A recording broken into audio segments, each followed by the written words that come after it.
หัวข้อในมื้อนี้ก็เป็นหัวข้อที่เหมาะกับยุคนี้ยุคสุดท้ายไปกับยุคภาษีอ่านบำเพ็ญในครัวเฮือน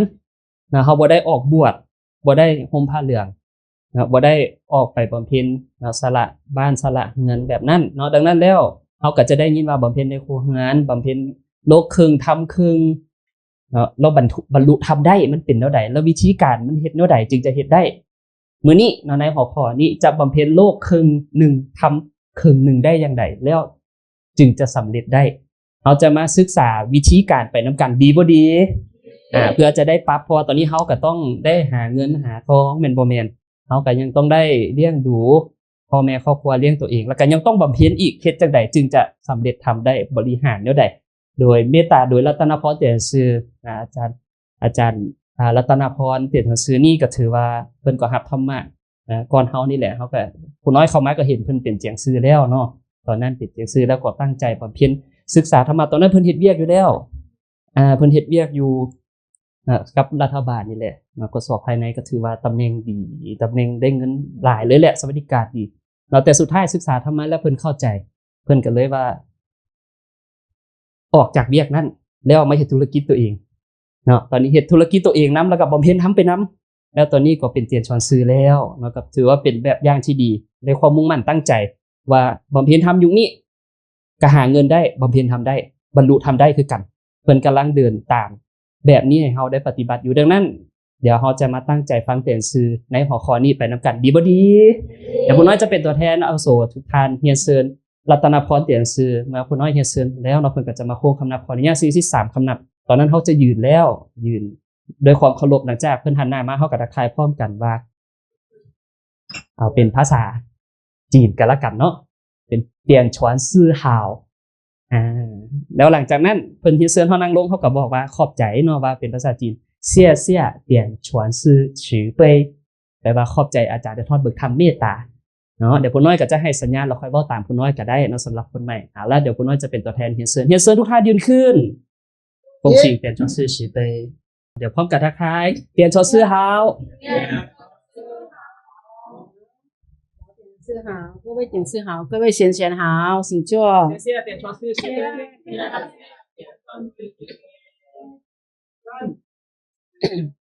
โอเคเนาะเป็นจะได้ประสบการณ์กินข้าวอิ่มบ่ กินข้าวอิ่มบ่แสดงว่าบ่อิ่มจากคนวันนี้คือบ่ตอบจากคน อิ่มอกอิ่มใจหรือว่าอิ่มข้าวฮะเนาะหรือว่ามาบ่ทันกินข้าว เอาเลยเนาะสำหรับมื้อนี้ก็ตลบอบอวนพอสมควรเนาะถ้าสมมุติว่าเป็นไปได้ก็น่าจะจุดธูปแล้วก็ให้มันเบิดแล้วก็จึงเอาออกจุดให้มันขึ้นเลยแล้วก็จึงเอาน้ำมาใส่บ่ซั่น แต่ละคนจะแสบตาแบบปานว่าฟังธรรมอยู่สวรรค์ เอฟเฟกต์เนาะฟังธรรมอยู่สวรรค์ต้องปิดพัดลมก่อนเพราะพัดลมมันปั่นให้ควันบ่นั้นบ่ออกไปเนาะโอเคเนาะเอาสู่ทานสำหรับในมื้อนี้ก็ด้วยสำนึกในพระมหากรุณาธิคุณของฟ้าบนพระคุณพระบรมอาจารย์ด้วยบารมีธรรมของท่านธรรมธิการรองธรรมธิการด้วยความทรงเสริมเมตตาจากอาจารย์ไทยทอดเบิกธรรมนักธรรมอาวุโสทั้งหลายมื้อนี้จึงมีโอกาสมาร่วมศึกษากับอาวุโสทานในหัวข้อที่มีชื่อว่าหัวข้อชื่อว่าอย่างมื้อนี้น่ะการบำเพ็ญโลกครึ่งธรรมยังใดให้สำเร็จธรรมให้สำเร็จธรรมเข้าใจบ่นี่หัวข้อนี้ เข้าใจว่าจากไหนไม่กินเข้าใจว่าต้องบำเพ็ญทำแดงละกายเฮ็ดทั้งโลกแดงทางโลกแน่บำเพ็ญธรรมแน่เนาะให้จะได้ที่สำเร็จทางโลกและทางธรรมเราก็ต้องฟังคิดว่าสำเร็จบ่ยุคนี้โอ้สำเร็จเนาะ โอเคจะมี2ฝั่งเนาะสำหรับในมื้อนี้ต้องได้แบบว่า45องศาในการบรรยาย แล้วก็ทุกท่านก็ต้อง45องศาในการเบิ่งเนาะผู้หญิงเบิ่งครึ่งนึงผู้ชายเบิ่งครึ่งนึงเพราะว่าโลกครึ่งทำครึ่ง แม่นบ่แม่นยิงครึ่งซ้ายครึ่งเนาะแต่ว่าตอนนี้รู้สึกบ่ครึ่งบ่ได้เนาะผู้ชายมาหน่อยเนาะบ่เป็นหยังผู้ชายมาหน่อยแต่ว่าเขาจะมีแฮงหลายได้แฮงหลายกว่าผู้หญิงเนาะโอเคเอาประสบการณ์พร้อมหรือยัง แต่ผู้น้อยเบิ่งในมื้อนี้ทุกท่านควรจะบำเพ็ญแบบ100%ได้เบิ่งแต่อายุแล้วบ่เนาะบ่ควรจะทำครึ่งโลกครึ่งเลยอยู่ในนี้นะมีแต่คนที่ว่าเกษียณแล้วทั้งนั้นเนาะที่มาฟัง น่าจะก่ายครึ่งแล้วเนาะก่ายครึ่งชีวิตแล้ว ดังนั้นบำเพ็ญร้อยเลยดีบ่ ดีเบาๆดีค่อยๆเนาะ แต่ว่าก็ยังเบิ่งลูกเบิ่งหลานเบิ่งดูแลบ้านอยู่แม่นบ่แม่น ดังนั้นเป็นอย่างจริงว่าโลกเทิงทางเทิงในยุคนี้สำเร็จเนาะเขาจะมาเห็นภาพนี้ก่อน เคยเห็นภาพนี้บ่ที่ไปที่มาเฮาฮู้เลยเนาะว่าเฮาเป็นไผมาจากไสเฮาเป็นไผพุทธะจิตญาณของเฮาเป็นไผพุทธะมาจากไสแดนนิพพานเนาะ เป็นภาวาสเคยฟังภาวาส10บัญญัติบ่คนที่บ่จบป.2 น่าจะบ่เคยได้ตุ้ยนุ้ยบ่เคยดอกเนาะ ว่าแล้วบ่เคยเพราะว่าภาวาส10บัญญัติจะมีอยู่ในชั้นเรียนป.2 เนาะพระเมรุธรรมเนาะหรือว่าพงศาธรรมเกิดขึ้นนั่นแล้วพระเมรุธรรมก็ได้เว้าไว้อยู่ในพงศาธรรมแต่ว่าพงศาธรรมจริงๆเนี่ยเป็นแบบนี้เนาะก็จะมีการแบบนี้ตอนที่เกิดฟ้าตอนแรกจะวางก่อนกุ่นเห็นกุ่นบ่กุ่นแปลว่าหมูนะตัวนี้นะกุ่นนะวางแล้ววันนี้สวดก็คือหนูแม่นบ่แม่นหนูนี่มันเกิดหยังเกิดฟ้ามีฟ้าแล้วมีคนหรือยังยังบ่มีฟ้าจะเกิดก่อนตอนแรกโลกนี้บ่มีหยังเลยวางไปหมดเนาะบ่มีหยังเป็นวางก็คือเป็นบ่มีหยังเนาะบ่มีฟ้าบ่มีดินบ่มีอากาศบ่มีหยังทั้งนั้นวางก่อนเป็นกุ่นก่อนแล้วหลังจากนั้นฟ้าจึงเกิดขึ้นก่อนผู้ใดเป็นคนสร้างฟ้าพระแม่องค์ธรรมเป็นคนสร้างแล้ววันนี้เกิดดินในการสลูแปลว่าหยัง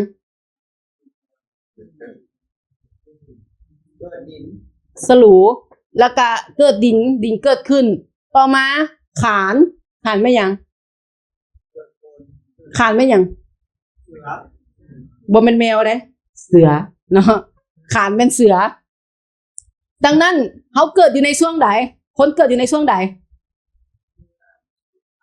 ขานเกิดคนอยู่ในช่วงขานแต่ละช่องนี้จักปีแต่ละช่องนี้ 1,800 ปี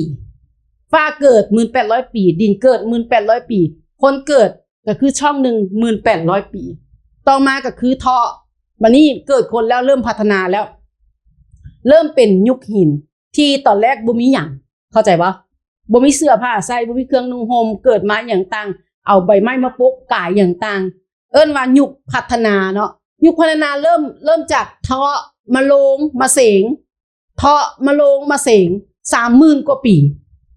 30,000 กว่าปีเพราะว่าช่องนึงมีจักปี 1,800 ปี 30,000 กว่าปีแม่นพระแม่องค์ธรรมทรง7พุทธาลงมาพัฒนาโลกอันนี้ก็คือการเวลาของโลกได้ส่งลงมาพัฒนาโลกบัดนี้แล้วจะมี3พุทธะสุดท้ายเนาะอันนี้7พุทธะลงมาพัฒนาโลกก่อนแล้วเขาจะเรียนแค่3พุทธะสุดท้ายตอนเฮาเทาะมาลงมาเสงมาเมียเริ่มเก็บแล้วมาเมียจะเริ่มเก็บแล้วเนาะมาเมียทรง3พระพุทธมาเก็บงาน7พระพุทธนี่มาพัฒนาโลกเข้าใจบ่7พระพุทธนี่อยู่ใน3ช่วง 30,000 กว่าปีบัดนี้ทรง3พุทธมาเก็บงานเริ่มมาเมียยุคเขียวเห็นบ่เขียวถึงน่ะเห็นบ่เขียวแล้วก็แดงเห็นบ่โค้งแดงโค้งเขียวแล้วก็โค้งขาวเห็นบ่ยุคขาวยุคเขียวนี่แม่นที่พระที่ก่อนมาเก็บงานยุคแดงนี่แม่นพระสักกายมุนีพระเจ้ามาเก็บงานยุคขาวนี่แม่นพระ4อริยเมตไตรมาเก็บงานดังนั้นตอนนี้ฮอดการมาเมียแล้วและบัดนี้วอกแล้วจะเก็บคนแล้วได้บัดนี้เห็นบ่มาเมตอนนี้ฮอดการมาเมแล้วได้มาเมียย่างมาเมมาเมียย่างมาเมเข้ายุคขาว 1,800 ปีถ้าหมดมาเมแปลว่าหยังโลกนี้กำลังจะ เก็บคนอยู่ในช่วงของเก็บคนก็คือช่วงของวอเมื่อเก็บคนเบิดเรียบร้อยแล้วเก็บดิน เก็บฟ้าหมดว่างคืนอีกครั้งหนึ่งดังนั้นเฮาอยู่ในเวลาของโลกเป็นแบบนี้จึงบอกว่ามีมีภาวะของสิ่งศักดิ์สิทธิ์บอกว่า 60,000 ปีแล้ว 60,000 ปีแล้ว 60,000 ปีมันมาจากไสวะนี่แหละ 60,000 ปีนี้มาจากช่องแต่ละช่องหมื่นปีนี่แหละเข้าใจบ่ดังนั้นตอนนี้3พระพุทธะที่มาเก็บงานนั้นอันนี้ก็คืออยู่ในพงศาธรรมที่กล่าวไว้พงศาธรรมที่กล่าวไว้แล้วเฮามาเข้ามาเบิ่งก็คือยุคเขียวจะโปรดพระทิบังกรจะโปรดมีแต่กษัตริย์ที่ได้รับธรรมะเข้าใจวะมีแต่กษัตริย์เท่านั้นฮ่องเต้อีหยังเท่านั้นจึงจะได้รับธรรมะและได้บำเพ็ญเขาเอิ้นว่ายุคที่โปรดกษัตริย์ต่อมายุคแดงก็คือยุคของพระพุทธเจ้าสักกายมุนีโปรดนักปราชญ์นักบวชต้องสละลูกสละเมียสละทุกสิ่งสละทุกอย่างออกบวชจึงจะบำเพ็ญธรรมแล้วสำเร็จเข้าใจว่าจึงจะบำเพ็ญธรรมแล้วสำเร็จต่อมายุคขาวย่างเข้าสู่ยุคขาวยุคสามัญชนก็คือฆราวาสสามารถที่จะบำเพ็ญธรรมสำเร็จธรรมได้เป็นยุคใดยุคปัจจุบันนี้ที่ฆราวาสบำเพ็ญธรรมแล้วสำเร็จได้เขาเห็นผู้ที่สำเร็จบ่เป็นเซียนมีบ่มีสำเร็จจากการออกบวชบ่สำเร็จจากการเป็นฆราวาสคือเฮาบำเพ็ญแล้วสำเร็จพระแม่ของธรรมอันนี้ก็คือเป็นยุคขาวที่ฆราวาสบำเพ็ญสำเร็จผู้น้อยจึงเอา10บัญญัติของพระแม่ของธรรมที่มาเป็นที่เพิ่นกล่าวไว้มาเป็นหลักฐานว่าเพิ่นบอกว่า อันนี้ในจุดหนึ่งเนาะเอาแค่ประมาณบ่ฮอด1บทของพระแม่ของธรรมอยู่ใน10บัญญัติในประโยคนี้ที่บอกว่า3ศาสนารักบ่ต่างกันพุทธเต๋าคริสต์รักบ่ต่างกันเนาะปาดรักบ่ต่างกันเนาะเต๋ากับคือมีศาสนาใดๆมีพุทธมีเต๋ามีปราชญ์เนาะแต่เพิ่นเอิ้นอันนั้นเป็น3ศาสนาใหญ่เนาะที่จริงมี5เนาะแต่ว่าเพิ่นเว้าเพิ่นเอาแต่ศาสนาใหญ่เนาะ3ศาสนารักบ่ต่างกันเป็นทาง2แม้มีทางรองห่างทางตรงหาไส้ไหมเริ่มมาจากพระอริยฝูสีเป็นต้นไปพระโปรดไข่ด้วย1ขีดหู้เรื่องฟ้าดิน1ขีดเผยสัจจะวิถีเป็นพื้นฐานตอนกษัตริย์ฝูซีน่ะเป็นคนที่คิดค้นตัวอักษรเป็นคนแรกภาษาจีนน่ะ1ขีดแปลว่าอีแปลว่า1หรือว่าอีแปลว่าที่มาจากฟ้าน่ะที่กษัตริย์ฝูซีน่ะเป็นคนคิดอักษรตัวภาษาจีนน่ะเป็นคนแรกตอนกษัตริย์ฝูซีนั้นเอิ้นว่ายุคเขียวพระแม่ของธรรมบอกว่านั่นก็คือเริ่มจากกษัตริย์ฝูซีตอนนั้นเป็นยุคเขียวเป็นยุคของพระทิปังกรพุทธเจ้าเพิ่นบอกว่ายุคเขียวนั่นพระแม่ของธรรมกล่าวไว้มีใน10บัญญัติได้นี่สอดคล้องกับพงศาธรรมเลยได้แต่พระแม่ของธรรมนี่เพิ่นเว้าแค่พงศาธรรมนี่เว้าแค่ปะปายซื่อแต่เขาบ่ได้ละเอียดในพงศาธรรมเนาะเพราะว่าเป็น10บัญญัติที่เพิ่นกล่าวยุคเขียวนั่นพระทิปังกรอุบัติพระทิปังกรอุบัติหลุดโปรดคัดเลือก200ล้านพุทธบุตรให้ล่วงพ้นเวียนว่ายได้นิพพานฉะนั้นยุคเขียวของพระทิปังกรพุทธเจ้าช่วยได้จัก100ล้านดวงวิญญาณตอนนั้น200ล้านดวงวิญญาณซอยไผสามัญชนฆราวาสหรือนักบวชช่วยกษัตริย์เนาะมีแต่กษัตริย์เท่านั้นที่จะได้รับธรรมะยุคเขียวพระทิปังกรพุทธเจ้าช่วยได้200ล้านดวงวิญญาณที่บรรลุกลับคืนไปต่อมาเพิ่นบอกว่าพระแม่ของธรรมกล่าวไว้ว่าถึงยุคแดงได้โปรดสักยะพุทธะก็คือยุคแดงนี่พระสักยะมุนีพุทธเจ้าลงมาเพิ่นบอกว่าอุบัติหลุดเปลี่ยนใจคนชนทั้งหลายได้สุดสวยอีก200ล้านกลับคืนไปนักบวช200ล้านกลับคืนไป200ล้านดวงวิญญาณในสมัยของพระพุทธเจ้าที่สุดสวยพระแม่ของธรรมว่าไว้ได้นี่รวมสวยได้400ล้านกลับแดนนิพพานดังนั้น400ล้านกลับแดนนิพพานเฮานี่ก็คือยังบ่ได้กลับ ม่นบ่แม่นฟูซีอารยกษัตริย์จีนครั้ง5,000 กว่าครั้ง5,000 กว่าปีก่อนเริ่มเปิดศักราชอักษรของชาวโลก 5,000 กว่าปีก่อนนี่ที่มีอักษรหาก็เริ่มขึ้นเนาะ1ขีดเป็นสัญลักษณ์ว่าฟ้าเลื่อยมาจนเป็นโป้ยกวยเปรียบเสมือนข้อมูลคอมพิวเตอร์และยังใช้เป็นหลักการคำนวณต่างๆเรื่อยๆมาจนถึงปัจจุบันคือเห็นบ่นักบวชที่เขาเจ้าเก่งๆคำนวณฟ้าดินน่ะก็จะมีโป้ยกวยคำนวณอันนั้นเป๊ะเลยได้ถูกต้องเป๊ะเลยถ้าคนที่เรียนหลักสูตรเนาะหรือว่าโหราศาสตร์เหมือนกับคงเบ้งน่ะเขาเจ้าเรียนมาเป๊ะเลยเหมือนกับคอมพิวเตอร์ของฟ้าดินแล้วเบื้องบนแบ่งกำหนดการของโลกออกเป็น3ยุคคือยุคเขียวยุคแดงและยุคขาวอันนี้เขาไม่ต้องทำบ่ไว้ตรงกันบ่ยุคเขียวยุคแดงยุคขาวเป็นพระโอวาทคนละฉบับเลยได้ที่กับพงศาธรรมและก็สิ่งศักดิ์สิทธิ์หลายๆพระโอวาทกล่าวไว้ว่ายุคขาวก็คือยุคของพระศรีอริยเมตไตรเป็นยุคสุดท้ายแล้วและตรงกันกับของพระแม่ของธรรมที่ว่าไว้ว่าเป็น3ยุคเป็นการยืนยันของแม่ผู้ให้จิตญาณของเฮาว่ามี3ยุคอย่างแท้จริงเนาะดังนั้นยังคงเหลือ 9,200 ล้านลงทะเลถูก 9,200 ล้านดวงวิญญาณก็คือมีเฮานำแสดงว่าทั้งหมดมีจักดวงวิญญาณซวยไปแล้วเท่าไหร่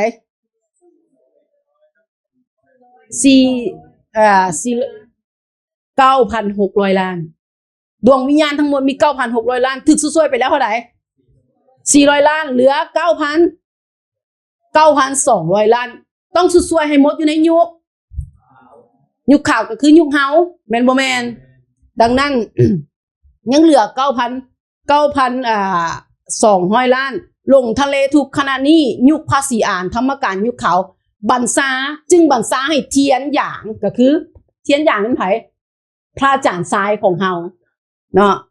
ดังนั้นพระแม่ของธรรมจึงบัญชาให้เทียนหยางก็คือพระอาจารย์ซ้ายของเฮาแปรช่วยชาวโลกปกครองเจ้าเบื้องบนบ่ห่วงเลยเทพเทวาอยู่เบื้องบนเทพเทวาพุทธะทั้งหมดส่งลงมาใหม่ส่งลงมาช่วย 9,200 ล้านดวงวิญญาณส่งลงมาหมดสวรรค์ห้างนิพพานห้างเนาะส่งลงมาเบิดเพื่อที่จะมาสู้ช่วยเฮาเป็นคนที่มาช่วยหรือมาหลงเนาะต้องเบิ่งพิจารณาตัวเองได้ว่าเฮาเป็นอิหยังก็ผู้ติดธรรมหรือว่าผู้มาช่วยคนอยู่ในธรรมเนาะมาช่วยอริยะจะปกโปรดตอนในยุคนี้ยุคสุดท้ายไปกับเนาะเพิ่นบอกว่ามาช่วยงานอริยะนี่คือช่วยคนจนก่อนช่วยคนจนก่อนดังนั้นคนที่รับธรรมะจึงเป็นคนที่บอกบุญยามใดก็คือยังบ่มีแม่นบ่แม่นคือช่วยคนจนก่อนเพราะว่าตอนแรกช่วยกษัตริย์อันที่2ช่วยนักปราชญ์นักบวชอันที่3คือช่วยคนจนช่วยคนรวยทีหลังเฮาจึงบ่แปลกใจเป็นหยังจึงบ่มีคนทำมาดีขนาดนี้จึงบ่มีคนมหาเศรษฐีพันล้านอย่างบิลเกตมาบำเพ็ญว่าเนาะแค่หายใจบาทเดียวสถานธรรมเฮาคือสิบ่แม่น10หลังแล้วว่ะแม่นบ่แม่นดังนั้นช่วยคนที่ยังบ่ได้แบบบ่ได้อยู่ในแบบมหาเศรษฐีพันล้านช่วยหมู่เฮาเจ้าค่อยนี่ก่อนเนาะดังนั้นนี่ก็คือเป็นการโปรดของพระแม่ของธรรมก่อนแล้วจึงช่วยคนมียศถาราชการเฮาก็ยังบ่ได้เห็นราชการบำเพ็ญแม่นบ่แม่นแล้วต่อจากนั้นเจ้าเมืองกษัตริย์ทุกชาติไปแล้วบัดนั้นจึงไปช่วยคนใหญ่คนโตในอนาคตชาติแล้วใน10บัญญัติพระแม่ของธรรมแต่พูดน้อยบ่ได้เอามาเนาะเพิ่นยังบอกว่าในอนาคตชาติเดี๋ยวคนรวยจะมากราบคนจนหมายถึงว่าก็คือคนที่บ่ได้มหาเศรษฐีบ่ได้รวยคือเฮานี่เดียวก็จะเป็นพุทธะในอนาคตเขาก็ต้องมากราบคนจนอันนี้พระแม่ของธรรมกล่าวไว้ได้บ่แม่นผู้น้อยกล่าวไว้เนาะ ดังนั้นนี่ก็คือเป็นพระโอวาทของพระแม่ของธรรมเพิ่นบอกว่าให้ทุกคนพร้อมกันขึ้นบันไดฟ้าด้วยเวลาเล็งกระสัน ขับขันยิ่งต้องบุกบันเด็ดเดียวไปให้ตรงดิ่งแพ้ค่าจิเปลี่ยนใจคนพลโลกีฟ้าดินใหญ่แต่ธรรมะใหญ่กว่ายิ่งฟ้าดินใหญ่แต่ธรรมะยิ่งใหญ่กว่าองค์การฟ้าแม่บรรษาศักดิ์สิทธิ์ยิ่งแม้ปฏิบัติเสื้อโอวาทถ้าตามจริงจะให้สิ่งศักดิ์สิทธิ์เฝ้าเจ้าอยู่เนาะถ้าเฮาหากปฏิบัติบำเพ็ญธรรมจะมีสิ่งศักดิ์สิทธิ์เคียงกายเฮาอยู่เสมอเพิ่นบอกว่าให้อยู่เย็นสิ่งศักดิ์สิทธิ์น่ะจะปกปักรักษาเฮาให้อยู่เย็นเป็นสุขเนาะต่อจากนี้ไปเป็นเรื่องใหญ่สำคัญนักจะประจักษ์สัจการวันใกล้ๆหมื่นพันศาสตร์ลัทธินิกายจะสำแดงกันใหญ่เรียกลมฝนได้ด้วยมนต์คาถาไสยศาสตร์เพิ่นบอกว่าต่อจากนี้ไปนะก็จะมีแบบศาสตร์ต่างๆที่เข้ามาค่อยเรียกค่อยเอิ้นลมได้เด้อค่อยเอิ้นฝนได้เด้อเป็นไสยศาสตร์ที่มาเฮ็ดให้คนนั้นหลงเข้าใจบ่โดยที่บ่แม่นธรรมะแท้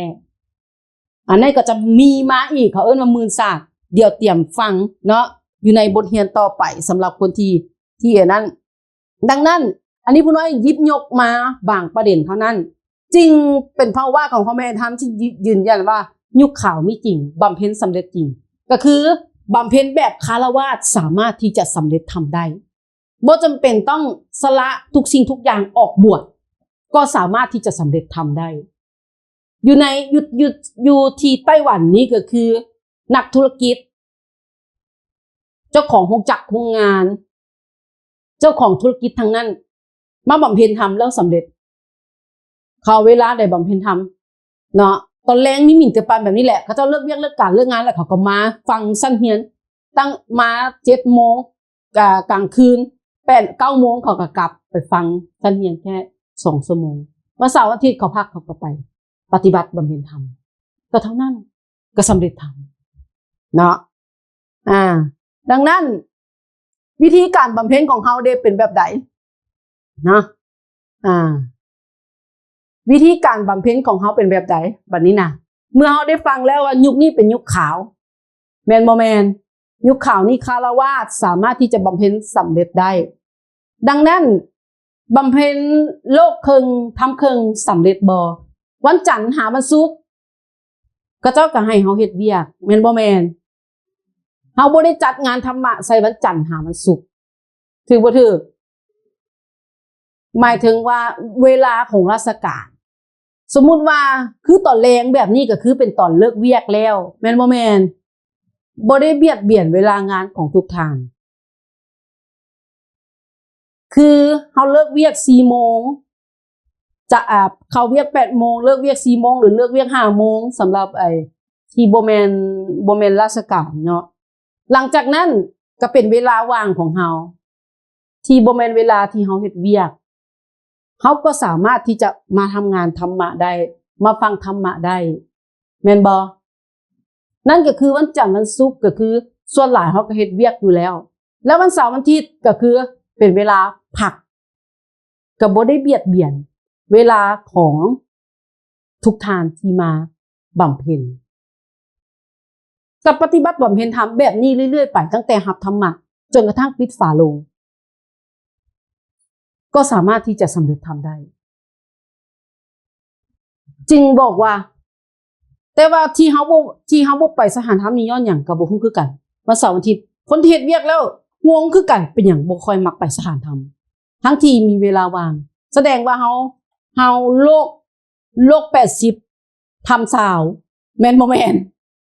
ถ้าโลก80ทำสาวแล้วเฮาจะบำเพ็ญธรรมสำเร็จบ่เป็นไปบ่ได้มันว่าจะสำเร็จธรรมดังนั้นขนาดโลกครึ่งทำครึ่งก็ยังสำเร็จแม่นบ่แม่นอันนั้นก็คือหมายถึงว่าต้องถามว่าใจของเฮาน่ะอยากบำเพ็ญบ่ถ้าอยากบำเพ็ญน่ะมันได้แม่นบ่แม่นเฮาสิบอกว่าอุ้ยผู้น้อยค้าเฮ็ดเวียกบ่สามารถที่จะบำเพ็ญธรรมได้ดอกอาจารย์โอ้คนเฮ็ดเวียกแล้วก็จะบ่สามารถที่จะบำเพ็ญธรรมได้ดอกบ่สามารถที่จะสำเร็จธรรมได้ดอกอันนี้แม่นเป็นไปบ่ได้สามารถที่จะเป็นไปได้ในการที่ปฏิบัติบำเพ็ญต่างแต่ว่าเนาะต่างแต่ว่าเวลาที่เจองานทางธรรมกับทางโลกเจอกัน เฮาจะต้องเน้นหนักงานทางธรรมสำคัญกว่างานทางโลก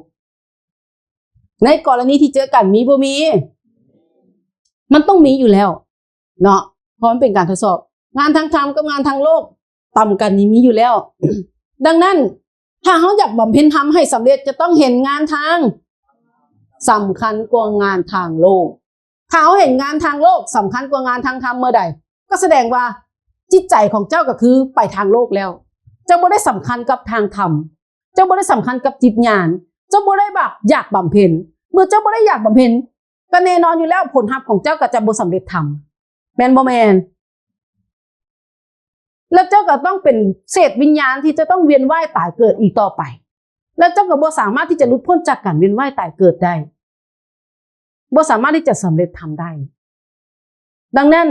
คนที่นั่งฟังอยู่นี่ก็คือคนที่อยากสำเร็จธรรมแม่นบ่แม่น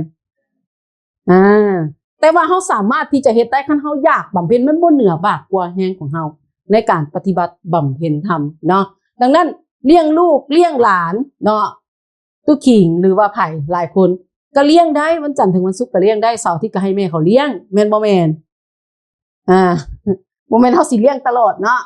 ดังนั้นลูกก็เลี้ยงแล้วหลานก็ยังมาเลี้ยงอีกเนาะมันบ่ครึ่งๆเลยได้หั่นมันก็เลี้ยงทั้งลูกเลี้ยงทั้งหลานมันก็ 80% ไปแล้วเนาะ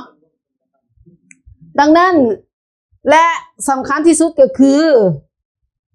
การไปเฮ็ดเวียกเนาะการไปเฮ็ดเวียกของเฮาอยู่บนเฮ็ดเวียกบำเพ็ญแบบใดอยู่ครอบครัวกับบำเพ็ญ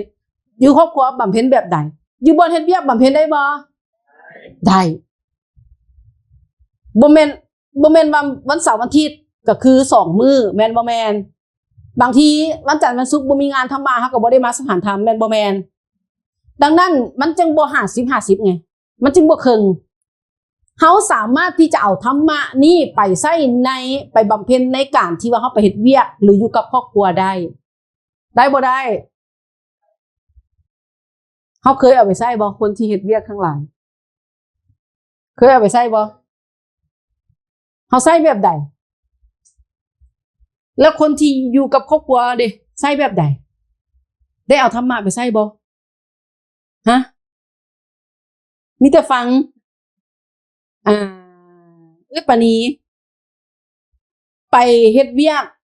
ทุกๆมื้อแม่นบ่วันจันทร์ถึงวันศุกร์เฮ็ดอยู่บ่ได้เฮ็ดไปเนาะโอเคเวลาที่เฮาไปเฮ็ดเวียกเฮาเอาธรรมะไปใช้แบบใดเฮาได้บำเพ็ญบ่แบบเฮาก็มีสติแบบเฮาก็บ่เว้าบ่ว่าหยังไผเนาะเฮาก็มีหน้าที่เฮ็ดเวียกเฮาก็เฮ็ดเวียกไปเฮาก็บ่ยุ่งเกี่ยวกับคนอื่นบ่แบบบ่เว้าให้คนอื่นแล้วก็บ่ยุ่งกับคนอื่นนะบ่เว้าให้คนอื่นบ่ยุ่งกับคนอื่นอันนี้แปลว่าการบำเพ็ญมันบ่บำเพ็ญแบบเฮาก็แบบฝึกสติเฮานะแบบเฮาที่เจอปัญหาหยังก็อย่าเฮาก็แบบบ่ยุ่งเฮาเครียดบ่บ่เครียดเนาะ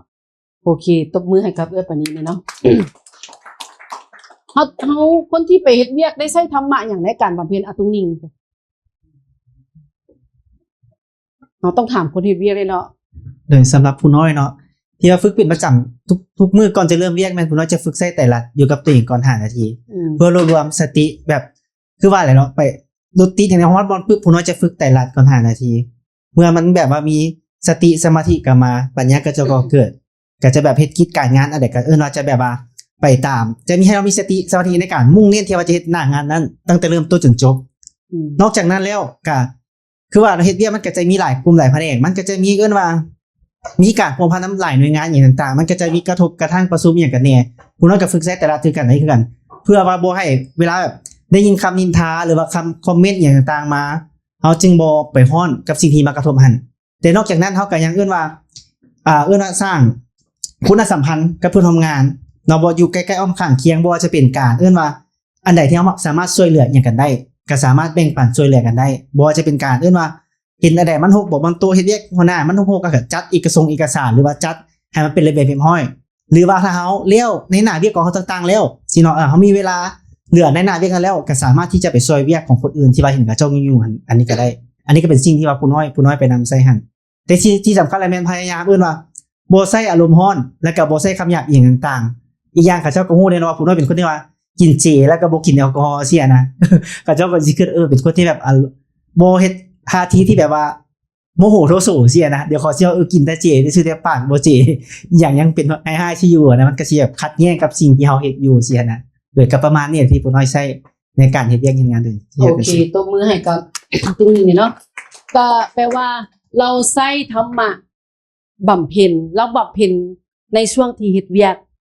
ช่วงที่เฮ็ดเวียกได้ทั้งเงินเดือนได้ทั้งบำเพ็ญแม่นบ่แม่นสิ่งที่เฮาได้บำเพ็ญเฮาได้มาจากไสได้มาจากการที่เฮาไปสถานธรรม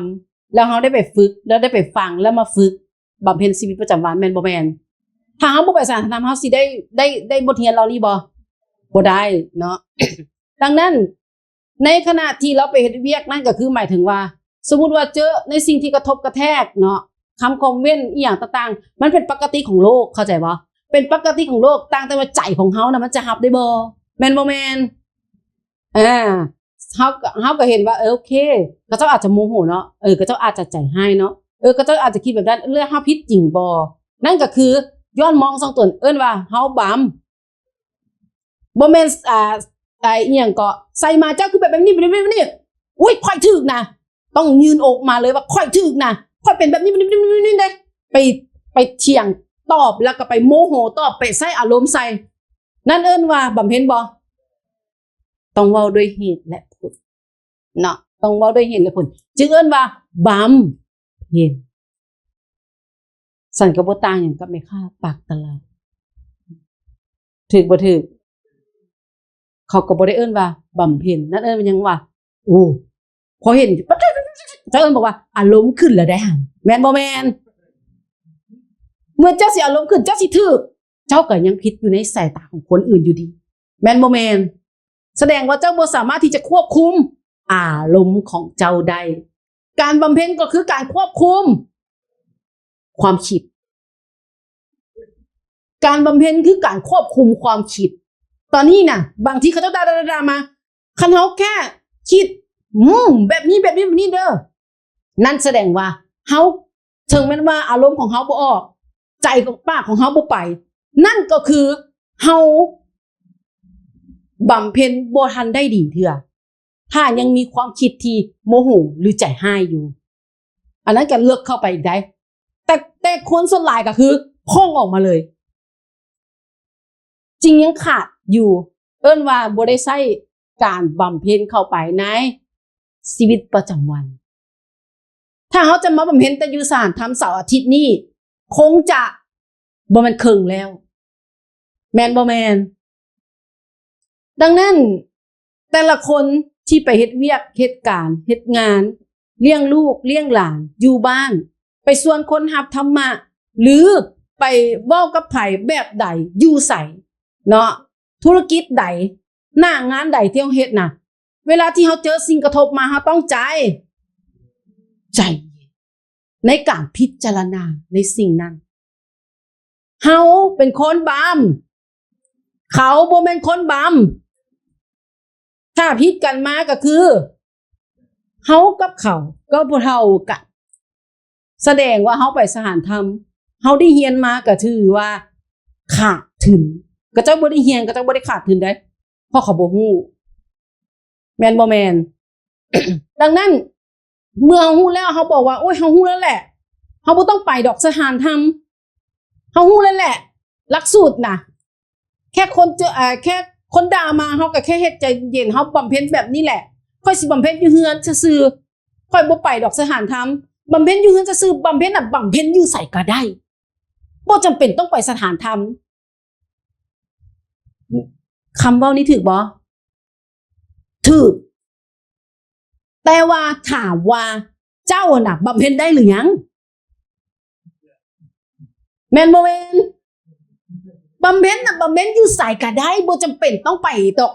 สถานธรรมนี่นะบ่จำเป็นต้องไปถวายผลไม้ดอกบ่จำเป็นต้องไปฟังอาจารย์บรรยายดอกบำเพ็ญมันอยู่ที่ใจนี่บัดเวลาเจอกับเจ้าด่ามาแล้วมันน่ะเป็นจังซั่นมันน่ะเป็นจังซี่มันน่ะเป็นแบบนี้บำเพ็ญมันอยู่ที่ใจแม่นบ่แม่นกันย้อนว่าเจ้าบำเพ็ญบ่ได้เจ้าเฮ็ดบ่ได้เจ้าต้องกลับไปสถานเพื่อไปฟังธรรมไปสถานธรรมได้เฮ็ดหยังแน่สร้างบุญสร้างกุศลแม่นบ่แม่น การสร้างบุญสร้างกุศลเป็นทานยังทานแรกแม่นบ่แม่นเป็นทานแรกถ้าหากบ่มี3ทานเฮาจะฝึกจิตได้ดีบ่เจ้าจะบ่มีทางที่จะฝึกจิตได้ดีเจ้าจะบอกว่าค่อยบ่ไปดอกสถานธรรมะมันอยู่ที่ใจนี่บุญมันเฮ็ดอยู่ใส่ก็ได้แต่ว่าอย่าลืมพระโอวาทบอกไว้ได้ว่ามหาสมุทรแห่งบุญกุศลแม่นพุทธสถานธรรมถูกต้องบุญเฮ็ดอยู่ใส่ก็ได้ถ้าสมมุติว่าจะไปเฮ็ดบุญอยู่โรงฆ่าสัตว์ไปเอาอาหารไปให้กับเจ้ากินอยู่โรงฆ่าสัตว์เอิ้นว่าเฮาปลูกข้าวใส่นาทีดินบ่ดีเมื่อดินบ่ดีข้าวสิเกิดงามบ่งามดินดีสหานธรรมเป็นคนที่ถือศีลกินเจบ่ได้ฆ่าสัตว์ตัดชีวิตคนไปแม่นกินเจทั้งหมดบ่มีการฆ่าฟันลันแทงก็คือเป็นบ่อนที่บำเพ็ญจิตเป็นบ่อนที่สุดสวยจิตวิญญาณนั้นสามารถที่จะกลับคืนสู่แดนนิพพานได้แล้วเป็นหยังบ่ไปเฮ็ดบุญอยู่หั่นเป็นนาที่ดีนะแล้วบอกว่าข่อยเฮ็ดบุญข่อยเฮ็ดอยู่เฮือนก็ได้ข่อยเฮ็ดอยู่ไสก็ได้เจ้าบ่ต้องมาบอกข่อยดอกเฮ็ดบุญนี่แม่นบ่แม่นดังนั้นท่านเข้าใจผิดแล้วจึงต้องกลับไปที่สถานเพราะสถานธรรมเป็นมหาสมุทรแห่งบุญกุศลเหตุนี้แหละท่านมั่นใจว่าท่านน่ะจะบำเพ็ญอยู่นอกจะบำเพ็ญนอนอยู่เฮือนจะซื้อแล้วจะบำเพ็ญสำเร็จไปเฮ็ดเวียกซื่อๆแล้วจะบำเพ็ญสำเร็จเฮาฮู้หลักการอยู่มื้อนี้ข่อยบ่โมโหเพราะว่าข่อยเคยเรียนมาแล้วมื้อนี้ข่อยบ่โมโหมื้อนี้ข่อยบ่โมโหขนาดปะไปห้างสถานธรรมจัก1 เดือนไหมหั่นแล้ววับแม่นบ่แม่นกระแสของโลกโลกีมันพัดกระแสของโลกโลกีมันเสี่ยวเนาะบ่ต้องว่าไปฮอดอยู่บ้านของตัวเองหรือไปฮอดอยู่บ่อนใดไปลมกับหมู่กับครูได้ยินเสียงหมู่เสียงครูโอ้โหเฮาซื้อรถคันนี้เด้อเฮาได้บ้านคันนี้เด้อเป็นจังได๋จ่ายไปละกับเพื่อนแล้วแม่นบ่แม่นโลกนี้มันอนิจจังมันบ่อนิจจังแล้วตอนนี้นะโลกนี้มันบ่เที่ยงเริ่มเที่ยงขึ้นมาทันทีแล้วอยู่ในใจของเฮาแม่นบ่แม่นเริ่มยึดติดขึ้นมาทันทีแล้วเฮาจะต้องไปฟังธรรมะตลอดเพื่อให้จิตของเฮานั้นมันปลดเปลื้องออกจากพันธนาการเห็นสิ่งในโลกนี้มันเป็นสิ่งที่บ่จีรังยั่งยืนดังนั้นจึงให้ต้องไปฝึกไปฟังธรรมตลอดเฮาต้องไปซาดแบบตลอดอยู่ในสถานธรรมแต่ขอแค่ให้ท่านไปฟังธรรมะอยู่ที่สถานธรรมไปสร้างบุญสร้างกุศลก็คือมีเพียงแต่เสาร์กับอาทิตย์เสาร์อาทิตย์ก็บ่ได้มีทุกเสาร์อาทิตย์แม่นบ่แม่นงานธรรมะมีทุกเสาร์อาทิตย์บ่ก็บ่ได้มี365วันก็บ่ได้มีเต็มเสาร์อาทิตย์เด้ดังนั้นจึงให้ท่านกลับไปปฏิบัติบำเพ็ญธรรมในชีวิตประจำวันอยู่ที่เฮือนเด้อยู่ที่ห้องการเด้แล้วอยู่เฮือนเฮาบำเพ็ญแบบใดผู้ใดอยู่เฮือนแน่บัดนี้ตุ๊กขิงซะเชิญนี่ตุ๊กขิงอยู่นี่อยู่เฮือนแล้วบำเพ็ญแบบใด โอ้ผู้น้อยอยู่เฮือนก็มีหลายอย่างที่บำเพ็ญเอาลูกเอาหลานแน่แต่ผู้น้อยก็ฝึกส ลูก ติ ก็ต้องได้เอาหวานใหญ่แล้วติบอก เอาหลาน แต่เฮาก็ได้ฝึกสติได้ทุกเวลาเนาะคือสมมุติเฮาเฮาบ่ได้ไปวัดเนาะเฮาบ่ได้ไปวัดใหญ่หั่นนะแล้วเฮาก็ท่องคาถาอยู่ในใจเฮาเวลาเฮ็ดหยังเฮาก็ท่องไว้เวลาขี่รถขี่หยังไปนำทองต่างๆเฮาก็ท่องได้ทุกเวลาแล้วเฮาก็ท่องพุทธระเบียบนำแล้วก็ฟังธรรมะแต่ส่วนหลายผู้น้อยการเอาหัวข้อของ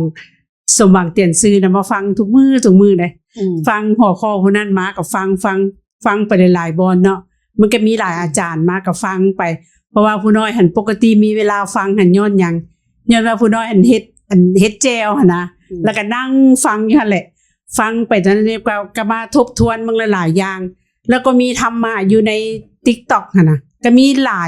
ายคือกันหลายธรรมะเฮาก็ได้ฟังไปนะแต่ละมื้อนะแล้วมาสรุปบางว่าก็คือเตียนซื่อว่า ก็มีบางคนเว้าคือกันว่า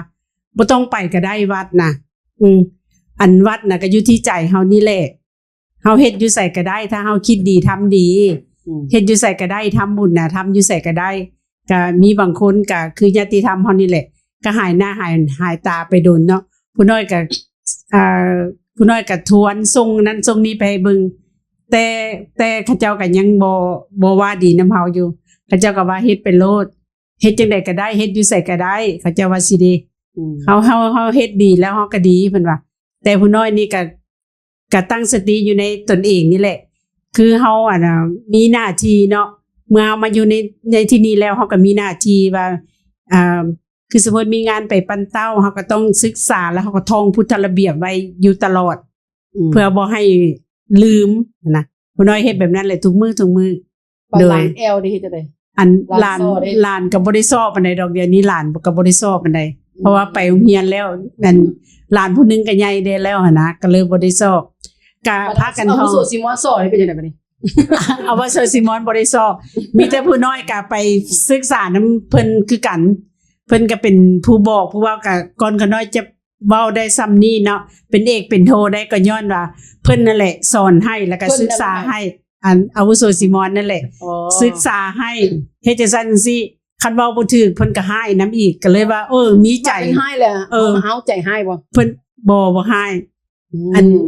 นน่ะก็ตัวใดที่ว่าเพิ่นนั่นเฮาบ่ได้ท่องไปหลายเทื่อแล้วบ่ได้แล้วก็ให้นั่นแหละบ่จื้อแล้วผู้น้อยก็เลย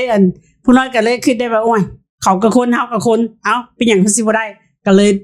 ท่องไปแบบนั้นทุกมื้อก็เลยโอเคไปทุกมื้ออยู่กันหน่อยนะโอเคอันนี้ก็คือการบำเพ็ญของตุ๊กขิงในบ้านเนาะตบมือให้กับตุ๊กขิงแน่โอเคเนาะอาวุโสท่านนั่นก็คือที่ผู้น้อยได้บอกไปแล้วว่าบำเพ็ญเนาะเฮาบำเพ็ญอยู่ในครัวเรือนเนาะอยู่ครอบครัวบำเพ็ญแล้วอยู่เฮาบ่ได้เรียกบำเพ็ญถ้าสมมุติว่าเฮาบ่มีครูชี้แนะตลอดเนาะเฮาบ่ได้มาฟังธรรมะตลอดเฮาจะมีปัญญาเพิ่มขึ้นบ่เฮาจะบ่มีปัญญาเพิ่มขึ้นสมมุติคำที่แม่หนอมเว้าเมื่อกี้นี้ว่าก็เจ้าบอกว่าเจ้าไปโลดสถานธรรมน่ะไปโลดอันค่อยบำเพ็ญน่ะบำเพ็ญอยู่การบำเพ็ญน่ะมันบำเพ็ญอยู่ไสก็ได้คิดดีเว้าดีทำดีก็ได้แล้วบ่จำเป็นต้องไปสถานธรรมเฮาสิตอบกับเจ้าจังได๋เฮาก็เลยบ่ฮู้สิตอบเขาแม่นบ่แม่นเฮาก็บ่ฮู้สิตอบเขาเขาก็บ่ถูกได้เพราะว่าคิดดีเว้าดีทำดีก็ได้แล้วอยากถามว่าเจ้าน่ะคิดดีเว้าดีทำดีได้ตลอดเวลาบ่มันบ่ได้ตลอดเวลาสภาวะจิตของมนุษย์เพราะมันมีความโลภความโกรธความหลงที่มันดึงเฮาอยู่แม่นบ่แม่นดังนั้นเฮาต้องกำมาเอาพลังธรรมอยู่ที่สถานมาฟังธรรมมาเพื่อให้ก่อเกิดปันเพราะเฮานี่บ่เป็นผู้ฮู้แจ้งเขาเจ้าเป็นพระพุทธเจ้าเจ้าบ่ต้องมาดอกสถานธรรมแม่นบ่แม่นเขาเจ้าเป็นผู้บรรลุธรรมเจ้าบ่ต้องมาดอกสถานธรรมเขาด่าแล้วบ่ต้องเครียดบ่ต้องมาดอกสถานธรรมนั่นน่ะเพราะเจ้าบำเพ็ญดีแล้วแต่เขาด่าแล้วยังเครียดอยู่เนาะยังเว้าให้คนอยู่สถานธรรมอยู่จักสิไปเฮ็ดหยังสถานธรรมเปลืองน้ำมันอันนั้นแหละหมายถึงว่าเจ้ายังบ่หมดกี้เจ้าน่ะสมควรมาสถานธรรมมาบำเพ็ญแม่นบ่แม่นนั่นแหละเหตุที่ว่าเฮาต้องมีครูเนาะแล้วเฮาก็มาสถานธรรมทุกครั้งก็คือมาเรียนรู้วิธีการบำเพ็ญอาจารย์แต่ละหัวข้อก็จะสอนเฮาวิธีการบำเพ็ญในบางทีก็จะบอกว่าฟังแล้วป.2 ฟังแล้ว2ปีที่แล้วนี่แต่มาฟังอีกปีนี้รู้สึกว่าบ่ได้เป็นนักเรียนแต่ฟังแล้วรู้สึกว่าคือหาบ่เคยฟังเลยหัวข้อนี้เพราะตอนที่ฟังตอนนั้นตอนสันเฮ็ดตัวเองหลับแม่นบ่แม่นก็หาก็ได้มาฟังอีกครั้งนึงและสำคัญที่สุดก็คือสถานธรรมเป็นมหาสมุทรแห่งบุญกุศลนะมหาสมุทรแห่งบุญกุศลดังนั้นตัวนี้จึงเป็นตัวที่สำคัญเนาะเฮาหากบ่มีบุญกุศลเนาะบ่มีทรัพย์เป็นทานวิทยธรรมเป็นทานบ่มีแห่งกายเป็นทานเมื่อเฮาขาดฐานนี้คุณสัมพันธ์5คุณธรรม8การบำเพ็ญภายในของเฮามันจะตั้งบ่อยู่คันบ่มีฐานเนาะบ่มีฐานเวลาที่จะตั้งนี่มันตั้งยากอาวุโสท่านมันตั้งยากเนาะถ้ามีฐานแล้วมันจะแข็งแรงดังนั้นการที่จะสร้างบ้านมันจะต้องมีสร้างฐานก่อนแม่นบ่แม่นเจ้าสิสร้างเป็นโตบ้านโดๆขึ้นเลยได้บ่ได้มันต้องมีฐาน ดังนั้นจะต้องมาที่สถานธรรมเพราะว่าสถานธรรมเป็นมหาสมุทรแห่งบุญกุศลเป็นเนื้อนาบุญที่ดีการสร้างบุญอยู่ในสถานธรรมได้บุญกุศลหลายบอกเลยแต่คันเฮาไปกินไปอยู่ไปนอนบ่เฮ็ดเวียกไปนินทาคนอื่นนั่นสิได้บุญบ่ก็บ่ได้บุญกุศลได้หยังบาปก็ได้หลายเช่นเดียวกันจะเอาบุญหลายสิเอาบาปหลายทานของเจ้าก็จะบ่แข็งแรงไปกินไปอยู่ไปนั่งไปนอนไปเสพสุขไปนินทาคนอื่นไปเว้าให้คนอื่นฐานของเจ้าก็จะบ่แข็งแรงเจ้าก็จะได้บาปกลับมาเจ้าก็จะบ่ได้บุญกลับมาเนาะคันสิไปนินทาคนอื่นคันสิไปเสพสุขซื่อคันสิไปบ่แล้วบ่ได้ใช้แห้งกายเป็นทานคันสิไปแล้วบ่ได้บรรลุปณิธานแห้งกายเป็นทานนอนอยู่บ้านซะจึงบ่ได้บาปแม่นบ่แม่นอันนี้บอกตรงๆเลยได้เนาะดังนั้นเฮาจะต้องไปสร้าง3สิ่งเหล่านี้การสร้างสิ่งเหล่านี้3สิ่งเหล่านี้ได้สูงที่สุดได้ดีที่สุดได้หลายที่สุดก็คืออยู่ที่สถานธรรมแล้วเมื่อท่านออกไปเฮ็ดเวียกเฮ็ดงานอยู่กับครอบครัวเนาะแน่นอนลูกเต้าสามีภรรยามันจะต้องมีการที่แบบบ่ได้ใจกันอยู่แล้วแม่นบ่แม่นเฮาจะต้องใส่คุณเข้าไปก็คือต้องใส่ธรรมะที่เฮียนน่ะเข้าไปเอิ้นว่าคุณสัมพันธ์5และคุณธรรม8เข้าไปพร้อมกับการปฏิบัติบำเพ็ญภายในรักษาศีลในฐานนี้มันจึงจะแข็งแรงบ่ซั่นท่านอยากจะรักษาศีลท่านอยากจะใจเย็นท่านอยากจะเป็นคนสุขุมยากไปเถอะคันบ่มีทานนะท่านจะตั้งบ่มั่นเนาะจิตของท่านจะบ่ตั้งมั่นกำลังจะมื้อนี้สิตั้งให้ได้สิบำเพ็ญให้ได้สิไตรลัดให้ได้รุดอีกแล้ว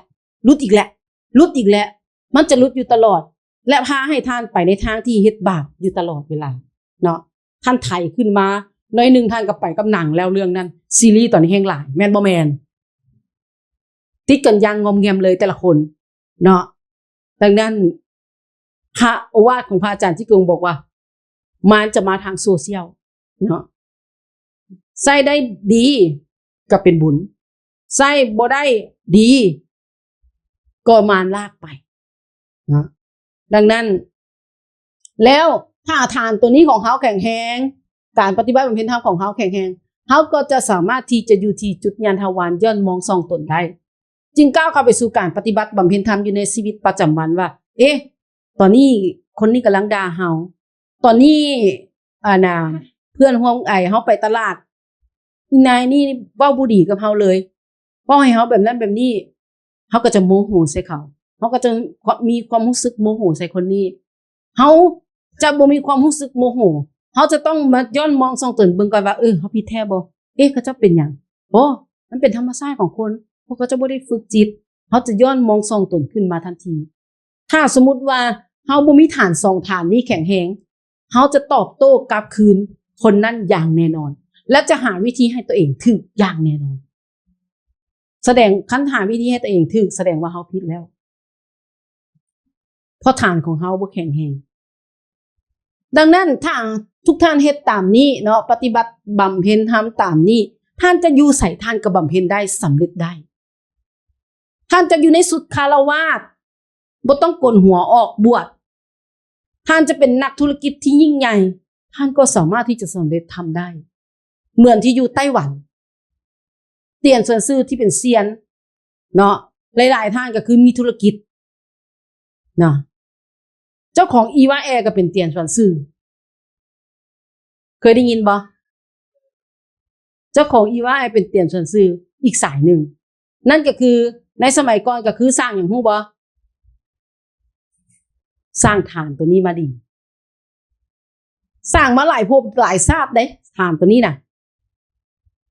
ดังนั้นท่านสร้างมาหลายภพหลายชาติบ่ชาติที่เป็นชาติสุดท้ายชาติโปรโมชั่นจึงบอกว่าบุญกุศลทำหนึ่งได้10,000สมัยนั้นเจ้าของวิกิว่าสร้างหยังทรัพย์เป็นทานตอน พระอาจารย์จี้กงที่เกิดอยู่ในชาตินั้นที่เป็นพระอาจารย์จี้กงบ้าๆบอๆหันที่เพิ่นเฮ็ดฮุบหลักบ้าๆบอๆนะแล้วตอนนั้นรู้สึกว่าวัดถืออีหยังจักอย่างแล้วก็คือหมายถึงว่าต้องสร้างวัดด่วนพระอาจารย์จี้กงไปขอไม่ที่จะสร้างวัดกับคนนี้คนนี้น่ะเป็นเจ้าของภูเขาเจ้าของภูเขาลูกนั้นแต่ว่ามีต้นไม้เกิดหลายพระอาจารย์ก็เลยบอกว่าขอไม้นำเจ้าแน่จะไปสร้างวัดเจ้าของคนนี้ชาตินี้มาเกิดเป็นเจ้าของอีวาแอนี่นะก็บ่ได้ตั้งใจที่อยากจะให้ทั้งหมดดอกแต่ว่าบอกว่าเจ้าเอาจีวรเจ้าน่ะห่มเอาเลยห่มได้เท่าไหร่ก็เอาไปโลดพระอาจารย์จี้กงก็เลยใส่อิทธิฤทธิ์พึงจีวรขึ้นห่มทางภูเขาตกใจเนาะตกใจเบิดพระอาจารย์ห่มได้ทั้งภูเขาพระอาจารย์เอาเบิดภูเขานั้นเลยแล้วพระอาจารย์ก็ใช้อิทธิฤทธิ์ในการที่ให้ไม้นั้นเป็นท่อน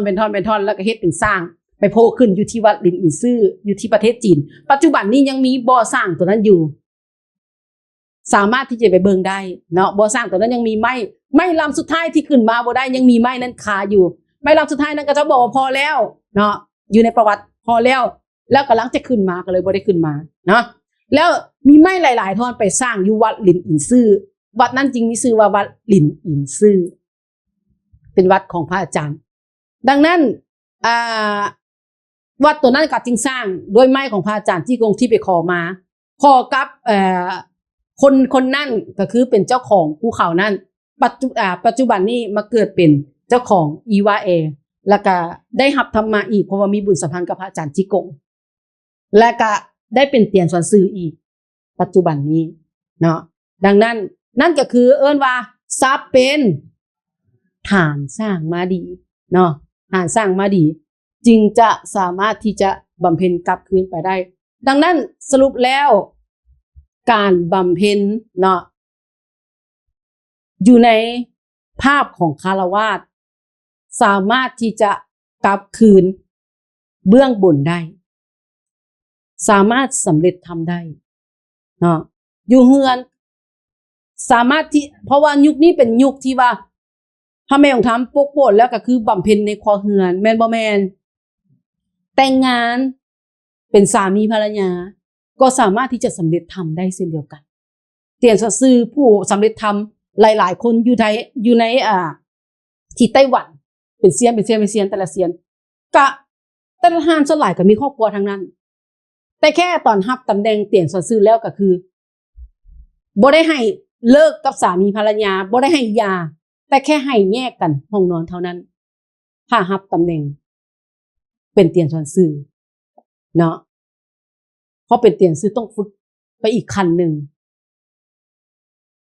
แต่ก็สามารถที่จะบำเพ็ญสำเร็จได้เช่นเดียวกันมีครอบครัวเนาะดังนั้นยุคนี้ยุคสุดท้ายปลายกับบำเพ็ญแบบคฤหัสถ์บ่ต้องสละลูกบ่ต้องสละบ้านสละราชสมบัติในการออกบวชก็สามารถบำเพ็ญธรรมสำเร็จได้มีครอบครัวก็สามารถที่จะบำเพ็ญธรรมสำเร็จได้บ่ได้ห้ามให้เฮาแต่งงานแม่นบ่แม่นมีไผบอกบ่ว่าเจ้าบ่ต้องแต่งงานเด้อถ้าเจ้าจะบำเพ็ญบ่มีเพราะว่ายุคนี้เป็นยุคบำเพ็ญครัวเรือนเนาะอยู่กับครอบครัวเฮือนศาลก็สามารถบำเพ็ญได้แค่เจ้าต้องฝึกจิตในการปฏิบัติให้ลูกให้เมียตลอดลิ้นแซ่พานสาวไปนู่นไปนี่โมโหนั่นเอิ้นว่าบ่แม่นผู้เจ้าบ่ได้บำเพ็ญแล้วเจ้าก็บ่สามารถที่จะสำเร็จได้แม่นบ่แม่นดังนั้นไปเฮ็ดเวียกแล้วสามารถบำเพ็ญธรรมสำเร็จได้บ่ได้เนาะได้บ่ได้ห้ามให้เฮ็ดเวียกอีกแม่นบ่แม่นอย่าบอกว่ามาบำเพ็ญธรรมแล้วก็เจ้าบ่ให้เฮ็ดเวียกอันนั้นเป็นเฮาน่าจะบ่อยากเฮ็ดเองเนาะมาบำเพ็ญไปเฮ็ดเวียกแล้วบ่สามารถบำเพ็ญธรรมได้อันนั้นเป็นเฮาบ่อยากบำเพ็ญเองแม่นบ่แม่นเพราะว่าเฮาบ่อยากเสียสละไปเฮ็ดเวียกเมื่อยมาแล้วกลับมาแล้วนอนขี้คร้านบ่อยากไปสถานธรรมแล้วนั่นก็คือความขี้คร้านของเฮาเองแม่นบ่แม่น ขี้ข้านของเขาเองเจ้าขี้ข้านแบบนั้นเจ้าจะบรรลุได้บ่ได้เพราะเจ้าบ่มีความเสียสละการที่จะบำเพ็ญธรรมสำเร็จก็คือต้องเสียสละเป็นอย่างยิ่งเสียสละจะเฮ็ดเวียกคนหาโมงแล้วมื้อวันเสาร์อาทิตย์นี่มีงานวันศุกร์จะต้องไปเตรียมงาน เจ้าก็ต้องไปเตรียมงานแม่นบ่แม่นเจ้าก็ต้องใช้เวลาวาง6 7 8 9 10ของเจ้านั่น6 โมง 7 โมง 8 โมง 9 โมง 10 โมงของเจ้านั้นไปเตรียมงานเจ้าสามารถที่จะจัดสรรเวลาได้24 ชั่วโมงก็จะบ่ได้เอาเจ้าไปเฮ็ดเวียกเบิดแม่นบ่แม่นเจ้าก็ต้องมีช่วงพักแต่ช่วงพักของเจ้านั้นเจ้าต้องเสียสละตัวเองในการที่ไปทำงานธรรมะเพื่อที่จะให้มันสำเร็จลุล่วงภารกิจหน้าที่ของตัวเองให้ได้ดังนั้นการบำเพ็ญธรรมกับควบคู่กับชีวิตประจำวันของทุกท่านสามารถที่จะเฮ็ดได้ทุกสิ่งทุกอย่างในโลกนี้แต่ต้องเฮ็ดด้วยมีสติเฮ็ดธุรกิจก็จะไปคดไปโกงเขาเมื่อใดไปคดไปโกงก็แสดงว่าเขาบ่ได้บำเพ็ญแล้วแม่นบ่แม่นมันก็ศีลกับบกพร่องแล้วในอันนั้นใน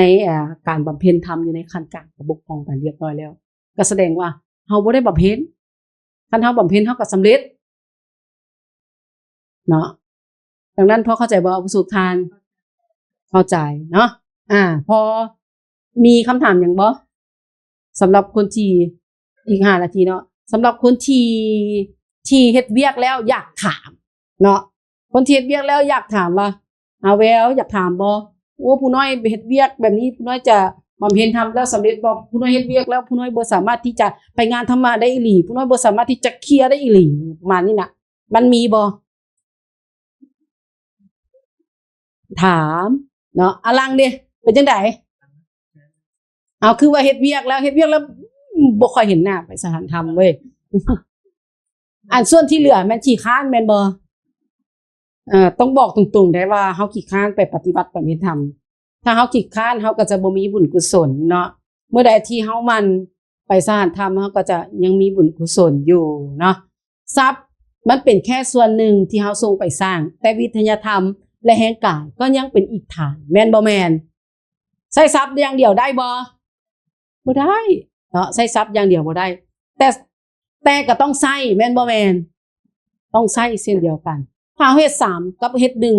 1ก็เฮ็ด3สิบ่ดีกว่าเฮ็ด1ว่ะแม่นบ่แม่นดังนั้นนี่ก็คือสำหรับการปฏิบัติบำเพ็ญธรรมควบคู่กับการที่เฮ็ดเวียกบ่มีคนถามเลยเนาะว่าจังได๋โอเคอันนี้บ่แม่นแต่คนเฮ็ดเวียกเพราะว่าคนที่อุทิศหรือบำเพ็ญก็เฮ็ดเวียกคือกันเนาะดังนั้นแล้วอารมณ์ก็บ่ต่างกันปานใดเฮาก็จะมีความเมื่อยเมื่อเฮ็ดเวียกมาหรือว่าเบิดมื้อหรืออีหยังเฮาเฮ็ดเวียกอีหยังต่างๆเนาะแล้วล่ะจะต้องไปดำเนินธรรมต่อหรือว่าไปสามทานต่อในการดำเนินงานน่ะเฮาก็จะมีความรู้สึกเมื่อยอ่อนล้าเบื่อหน่ายขี้คร้านมันจะปนกันเบิดเพราะว่าใช้ชีวิตมาทั้งหมดเบิดมื้อแหละแล้วหลังจากนั้นน่ะเวลาเฮาการพักผ่อนจะน้อยมันจะมีความคิดเกิดขึ้นว่าพักผ่อนก่อนแล้วล่ะมีแฮงแล้วค่อยไปเฮ็ดต่อแต่เผอิญก็มีหน้าที่ที่จะต้องเฮ็ดหรือว่ามีโอกาสที่จะไปสร้างบุญแล้วแต่ซื่อจะเฮาจะคิดแนวใดหรือว่าพลิกใจแนวใดเฮ็ดให้เฮามีความเข้าใจแล้วก็เห็นความสำคัญของงานธรรมะในขณะนั้นให้หลายขึ้นเพื่อจะพลิกใจตัวเองขณะนั้นได้โอเคเนาะขอบใจสำหรับคำถามเนาะมีผู้ใดอยากตอบคำถามนี้บ่ผู้น้อยเคยเห็นน้อยเนาะที่เคยตอบไว้ประมาณหนึ่งอาจจะบ่แม่นสมบูรณ์เนาะอาจจะบ่แม่นสมบูรณ์ที่น้อยแม่ซิงฟูอาจารย์มณีวรรณนี่นะที่เคยเป็นอาการแบบนี้ เนาะดังนั้นลองแชร์เบิ่งเนาะ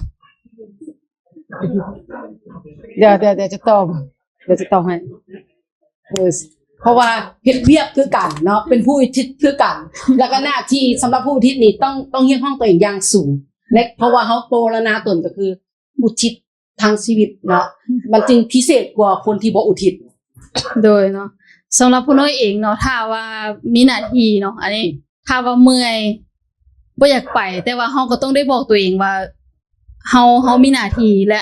ละงานนั้นมันเป็นงานส่วนรวมมันบ่แม่นงานของเฮาถ้าแม่นงานของเฮาเองบ่เฮ็ดแล้วก็แล้วไปแม่นบ่ล่ะบ่มีให้เว้าให้และอันนี้มันเป็นงานส่วนรวมถ้าเฮาบ่ไปดำเนินงานนั้นเนาะก็คืองา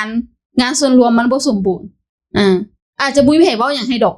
แต่ว่างานมันจะบ่สมบูรณ์ก็จะเอิ้นว่า ก็จะเอิ้นว่ามโนธรรมสำนึกของเฮาน่ะมันจะบอกเฮาเองก็บ่แม่นว่าทุกครั้งเฮาน่ะอยากไปเฮ็ดเด้แต่ว่ามันก็มโนธรรมสำนึกมันจะบอกเฮาว่ามันแม่นหน้าที่ที่เจ้าจะต้องเฮ็ดแล้วเจ้าอยู่ใน10หน่วยงานอย่างซี่นี่นะแล้วแบบว่าคันจะบ่ไปเฮ็ดก็แม่นว่ามันต้องมีคนเฮ็ดแต่ว่าคนที่เขาเจ้าเฮ็ดก็เจ้าจะหนักเพิ่มขึ้นเนื่องจากว่าแต่ละคนน่ะมีหน้าที่ของตัวเองอยู่แล้วอันนี้คือสิ่งที่ผู้น้อยแบบว่าก็ยังไปนะก็ถามว่าฝืนบ่บางครั้งก็ฝืนได้บ่แม่นว่าทุกครั้งที่เห็นหน้าบ่แม่นว่าแบบว่าโอ้ยแบบ energy มาเต็มแบบค่อยมาอย่างซี่นะทุกครั้งบ่ว่าจะเป็นไปเตรียมงานบ่หรือว่าสั้นเฮียนก็แล้วแต่บางครั้งผู้น้อยก็บ่ได้อยากไปคือกันแต่ว่าก็จะเห็นผู้น้อยทุกครั้งแม่นบ่แม่นย้อนว่าเฮาก็แบบก็ต้องมโนธรรมสำนึกแหละสำคัญก็คือมโนธรรมสำนึกของเฮานี่แหละบอกเฮาเนาะด้วยโอเคเนาะขอบใจอาจารย์มณีวันตัวมือให้อาจารย์มณีวันแม่ เนาะหนึ่งก็คืออาจารย์มณีวันบอกว่ามันเป็นภาระหน้าที่เนาะภาระหน้าที่นี้เฮาตั้งมาแล้วตั้งแต่ฟ้าเบื้องบนแล้วเฮาก็ตั้งปณิธานมาแล้วเฮาก็รับมาในหน้าที่ของชาตินี้นำว่าเฮาจะไปเฮ็ดหน้าที่นี้แต่เฮาเมื่อยแล้วเมื่อยจากการที่เฮาเฮ็ดเวียกมาแล้วอีหยังต่างๆมาแล้วผู้น้อยบอกไปเมื่อกี้นี่ก็คือหมายถึงว่าสำหรับคนที่อยากสำเร็จทำเนาะสำหรับคนที่อยากจะสำเร็จทำก็คือ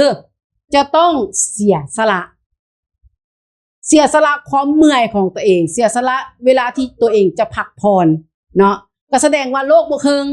ทำบ่เคิงแล้วถ้าสมมุติว่าเฮาพักผ่อนเฮาเมื่อยอย่างต่างๆเฮาพักไปตามกิเลสของเฮาแสดงว่านั่นก็คือโลก80ทำเวลาว่างค่อยมาแม่นบ่แม่นแล้วเขาจะปลุกใจตัวเองจังไดในการมาก็คืออาจารย์น้อยก็ได้แชร์ไปแล้วว่าเขาก็ต้องคิดว่ามันเป็นหน้าที่ของเขาถ้าเขาบ่ไปคนอื่นก็ต้องหนักเพิ่มขึ้นอีกสำคัญก็คือเป็นสัจจะของเขาจะบำเพ็ญมันเป็นสัจจะเลยเพราะเขาตั้งมาแล้วดิแล้วเป็นหน้าที่ของเขาจะต้องเฮ็ดนะดิถ้าเขาบ่ไปก็แสดงว่าเขาขาดสัจจะการบำเพ็ญธรรมของเขาก็จะบกพร่องไปนำเนาะเขาก็จะถูกตัดคะแนนไปนำพอเขาได้รับหน้าที่นั้นไปเรียบร้อยแล้วเขาจะต้องมีจิตที่เสียสละเขาจะต้องมีการตะเกียกตะกายขึ้นมาก็คือเอิ้นว่าเอาชนะใจตัวเองการเอาชนะใจตัวเองก็คือการปฏิบัติบำเพ็ญธรรมเนาะชนะสิ่งใดๆอยู่ในโลกนี้ชนะเป็นร้อยเป็นพันคนบ่เท่ากับชนะใจตัวเองแม่นบ่แม่นพระพุทธองค์บอกว่าเฮาชนะใจตัวเองก็คือนั่นเอิ้นว่าเป็นผู้บำเพ็ญธรรมแล้วนะนี่ก็คือมันเป็นสิ่งที่เฮาต้องได้เฮ็ดต้องได้ไปถามว่ามีแต่อาน้อยเป็นคนเดียวบ่ผู้น้อยก็คิดว่าน้อยบ่ได้เป็นคนเดียวเนาะพวกผู้น้อยจะมายืนอยู่จุดนี้ผู้น้อยก็เมื่อยคือกันแม่นบ่แม่นบางทีก็บ่อยากไปคือกันบางทีก็บ่อยากเฮ็ดคือกันบางทีก็โอ้ยอาวุโสทุกท่านเข้าใจของคนที่มักความสงบบ่ได้มักคนหลายแต่ต้องมาเจอคนหลายต้องมาเจอสิ่งที่วุ่นวายต้องฝึกจิตขนาดใดถึงจะอยู่ในชีวิตประจำวันได้เนาะหลายคนหลายความคิดหลายคนหลายเว้าบางครั้งจนปวดหัวจนอยากจะระเบิดแต่มันบ่สามารถที่จะเป็นแบบนั้นได้ย้อนว่าเฮาต้องบำเพ็ญภายในของเฮาต้องบำเพ็ญภายในของเฮาถ้าเฮาขาดเมื่อใดก็แสดงว่าเฮาบ่ได้บำเพ็ญภายในของเฮาแล้วเนาะดังนั้นเชิญแชร์ได้บัดนี้ตอบเมื่อกี้ถามเนาะ อันนี้มันตอบด้วยวิธีนะผู้น้อยก็ฝึกฝนบำเพ็ญคือกันเนาะบางเทื่อก็ชนะได้บางเทื่อก็ชนะบ่ได้คืออาวุโสนั่นแหละแต่ช่วงที่เฮาชนะได้เนี่ยมันเกิดจากการเฮามาศึกษาฟังธรรมะเฮาฟังธรรมะแล้วเฮาจะได้รักธรรมะเอาไปพิจารณาเนาะแล้วก็รักปฏิบัติว่าจะเป็นการพิจารณาย้อนมองส่องตน ฝึกสติเบิ่งอารมณ์เนาะแล้วก็อันนี้เป็นฐานที่จะเฮ็ดให้เฮาเห็นอารมณ์ตัวเองอารมณ์น่ะมีอยู่แล้วเนาะดังนั้นเมื่อผู้น้อยเกิดอารมณ์จังซี่แล้วก้าวข้ามได้ก็คือเห็นอารมณ์ก่อน1เฮาเห็นอารมณ์ตัวเองก่อนต้องเห็นก่อนเนาะเห็นว่าตอนเนี้ยอารมณ์เฮาเป็นแนวใดบ่พอใจเมื่อยมีความคิดบ่อยากจะไปมีการวางแผนที่จะบ่ไป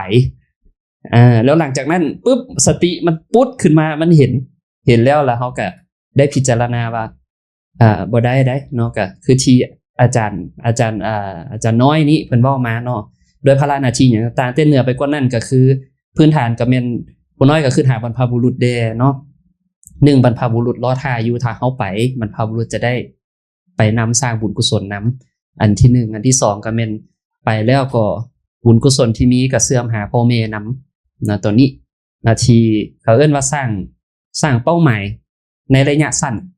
ให้เฮาอยากจะไปเฮ็ดอันเนี้ยคือตัวนี้ก่อนถ้าเฮาคือตัวนี้แล้วยังบ่พอ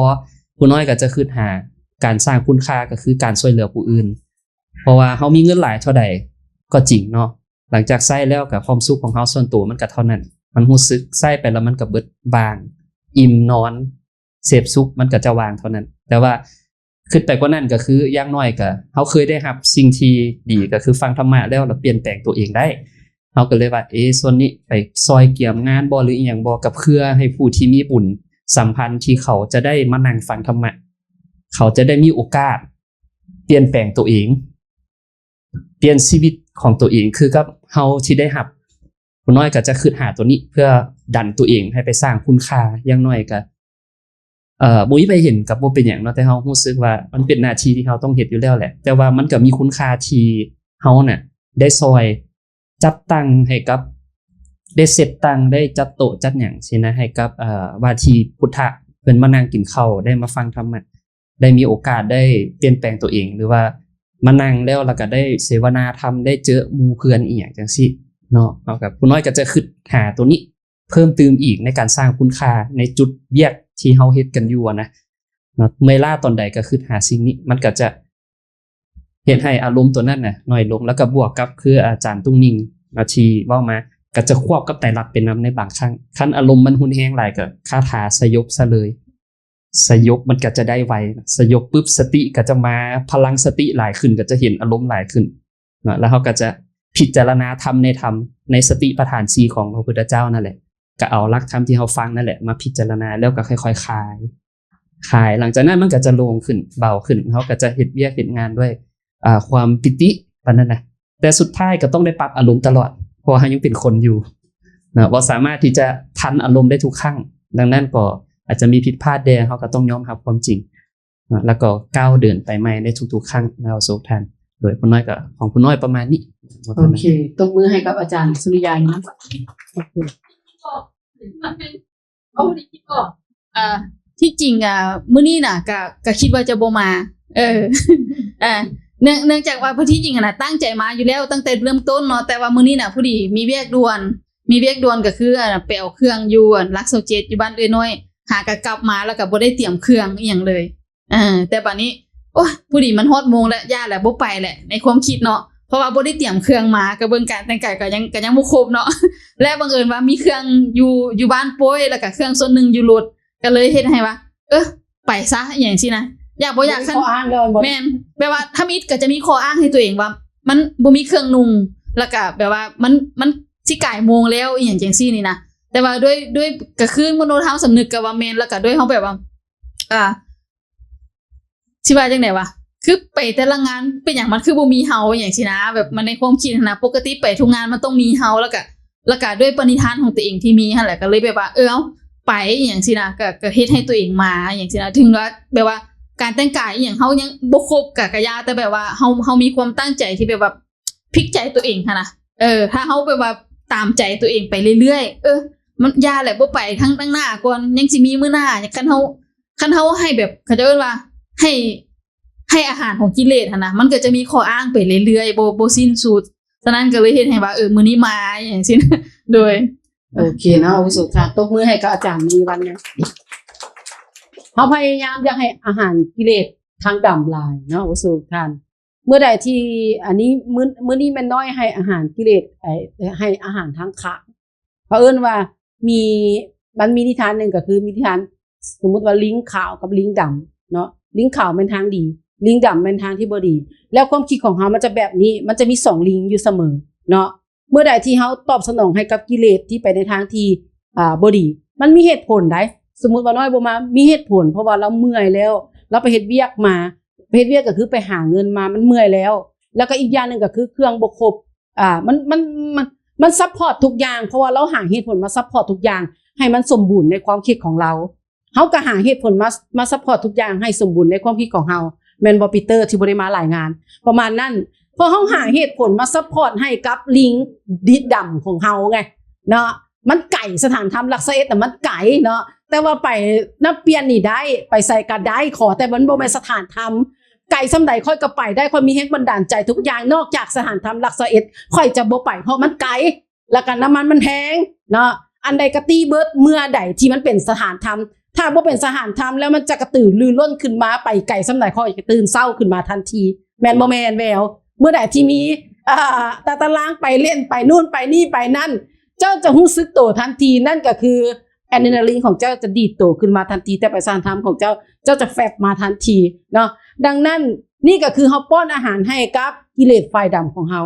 บ่ป้อนอาหารให้กับทางฝ่ายขาวของเฮาในทุกๆวันเฮาป้อนอาหารให้กับทางฝ่ายดำของเฮาก็คือกิเลสของเฮามารของเฮามันจะเฮ็ดให้เฮาบ่สำเร็จธรรมเฮาจะอยู่ในคาบผ้าเหลืองคาบผ้าขาวคาบคู่บำเพ็ญเจ้าจะอยู่สถานธรรมนอนอยู่สถานธรรมตลอดกาลเจ้าก็บ่บำเพ็ญเจ้าก็บ่สำเร็จธรรมเชื่อบ่เชื่อเพราะเจ้าป้อนกิเลสในทางที่เพราะป้อนอาหารให้กับกิเลสในทางที่บ่ถูกดังนั้นในหัวข้อนี้เนาะการบำเพ็ญธรรมสำเร็จอย่างแน่นอนถ้าหากเฮ็ดจริงปฏิบัติจริงทำจริง ทรายผู้น้อยน่ะมาว่าผู้น้อยเอ้ยนั่นน่ะถ้าจะสิไปสถานธรรมมันดิ้นเด็ดๆๆอันเด็ดๆบ่มีเมื่อยจังเด็ด อันข้าวมันสิได้อันเที่ยงกับปิ้งปลาเลิกก็ว่าสิไปสถานธรรมเช้านี้เมื่อวานนี้ตัวเล็กมาเนี่ยนะอาจารย์ตัวเล็กคือลงทุนไปว่ามื้อคืนนี้พังซิมปันได้อยู่อันผู้น้อยหันคอมเมนต์ไปก่อนหมู่อาจารย์ตัวเล็กว่าโอ้ยไม่หนอมมีคอมเมนต์ไปก่อนหมู่เนาะ สรุปแล้วไปบ่ไปคอมเมนต์นะ มาสิเด้ ออกคอมเมนต์มาโอเค อันมาได้อันชายน้อยมากว่าว่าโอ้ยทำไมมันสิไปสถานธรรมหรืออย่างมันก็บ่เอาดิ้นได้สิได้ไปนะเด้นะปานนั้นแล้วผู้น้อยก็ตอบว่าโอ้ยมื้อคืนนี้อันแม่สิไปร่มไทรเด้ออันมื้อคืนแม่สิไปร่มไทรได้ว่าซั่นอันผู้ใดสิทำบุญค่ารถไฟเด้มาเด้อ ผู้ดีน้องชายตอนสิมานี่มาเล่าสู่เราฟังนะอันนั่นได้สิไปอุดมไซได้บ่ทำบุญนั่นค่ารถไฟบ่ถ้าบุญค่ารถไฟนี่มันจะไหลน้องท้องไหลมาได้เอาทำวิหารจะไหลขึ้นรถไฟนี่เลย ไหลรถไฟ จะไหลเข้ามาหาเฮาเพื่อนรถไฟเด้อตัวนี้แล้วก็นำบุญมา200,000เมื่อกี้นี่ได้นี่เลย โอเค แล้วชายผู้นึงก็200,000แล้วผู้นึง100,000นึงผู้น้อยเกือบพอแล้ว โอเคโมทนาสาธุกับตุนอมเนาะสาธุดีแล้วไปบอกลูกบอกหลานเพื่อเอาบุญมาบอกบุญนะบอกบุญไว้แล้วกันนี่ในท้องเขียนนำ50,000ไปทำบุญนำพรรถไฟ โดยโมทนาสาธุเนาะที่จริงแม่คิงไปบอกบุญลูกหลานน่ะดีแล้ว เพราะว่าลูกหลานน่ะจะได้บำเพ็ญธรรมแล้วเจ้าจะได้เป็นสายสะพานเสื่อมมาแล้วก็เขาก็ไปทำบุญให้กับลูกกับหลานเนาะตั้งจิตอธิษฐานให้กับลูกกับหลานในการที่บอกบุญเนาะดังนั้นก็คือเป็นสะพานบุญให้กับลูกกับหลานของตัวเองเนาะให้ใช้ทรัพย์เป็นทานเมื่อใดที่เฮาหาได้เฮาขายเจอได้ถ้าเฮาได้ใช้ทรัพย์ของเฮาเองยิ่งจะขึ้นไว้ทานของเฮายิ่งจะสมบูรณ์เนาะแต่ว่าคันเป็นของคนอื่นเฮาจะต้องแบ่งให้กับคนอื่นอีกได้เนาะ ดังนั้นอันนี้ก็คือเป็นทรัพย์เป็นทานถือว่าเมื่อกี้นี่ก็บ่ธรรมดาเนาะเวลาที่จะไปสถานธรรมแล้วดิ้นเดวๆๆๆนี่ แต่บ่แม่นผีเข้าเลยเนาะ โอเคเป็นอย่างก็แสดงว่าอยากไปสถานธรรมมีจิตใจอยากไปสถานธรรมแบบนี้ก็บ่ธรรมดาแล้วเนาะสำคัญที่สุดก็คือต้องบำเพ็ญจิตให้ดีมาสถานธรรมสร้างบุญสร้างกุศลเนาะให้วิทยาธรรมเป็นทานกำลังใจคนอีหยังต่างก็ปฏิบัติไป ในสิ่งที่เฮาได้ฟังธรรมะเนาะกับโมทนาสาธุสำหรับในหัวข้อนี้เวลาก็หมดแล้วเนาะหวังว่าอาวุโสทุกท่านคงจะได้ประโยชน์ในหัวข้อของมื้อนี้บ่น้อยก็หลายที่จะนำไปใช้ในชีวิตประจำวันเนาะโมทนาบุญกับอาวุโสทุกท่านฟังทั้ง1หัวข้อก็แสดงว่าได้สะเดาะเคราะห์ไป200เคราะห์น้อยเรียบร้อยแล้วบรรพบุรุษของท่านก็จะได้อานิสงส์ผลบุญนำดังนั้นถ้ามื้อนี้ตัดสินใจบ่มาก็200เคราะห์น้อยก็บ่ได้สะเดาะแล้วเนาะโมทนากับอาวุโสทุกท่านหากว่าขาดตกบกพร่องประการใดข้อความใดบ่สมบูรณ์ก็ให้ฟ้าบุญประทานอภัยนักธรรมผู้สูงหลายโปรดส่งเสริมสิแนะสำหรับในมื้อนี้โมทนาบุญกับอาวุโสทุกท่านสาธุ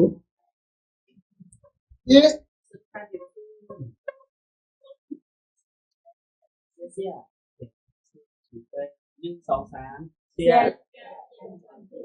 องค์ปู่เลี้ยง อย่าเสื้อนั่งลงแล้วสุขานใกล้สิแล้วแหละบัดนี้นะเดี๋ยวสรุปให้ฟังโดยย่อเอาสู่ฟังแล้วเป็นจะไดพอเข้าใจบ่เข้าใจเนาะเอาเป็นว่าให้เฮารู้สึกโชคดีแหละเพราะว่าบำเพ็ญธรรมในยุคนี้น่ะโชคดีก็คือบ่ได้ออกบวชก็บรรลุธรรมได้แต่ก็ต้องมีเงื่อนไขแด่น้อยนึงเนาะบ่ซั่นแล้วนี่คันในยุคก่อนที่บำเพ็ญก็ถือว่าชีว่าก็ต้องตั้งใจคือกันแม่นบ่แม่นต้องสละคือกันสละเพื่อแสวงหาต้องอดทนต้องฝึกบารมีต้องฝึกสติควบคุมอารมณ์ซอกหาทางเห็นอารมณ์ระหว่างกิเลสต่างๆนั่นคือบำเพ็ญภายใน